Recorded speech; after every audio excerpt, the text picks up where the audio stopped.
October 29, umatid ng birthday si Jade sa Bulacan kasi birthday ng pinsan ni Momo ko, ng baby ni Jade.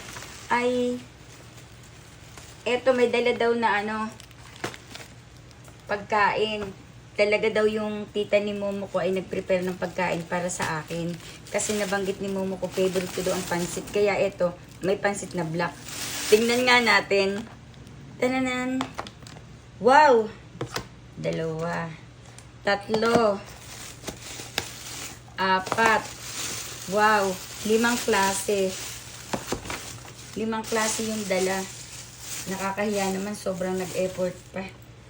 Ano ba to? Tapos isang ano to, mamon? Baka ayan. Thank you.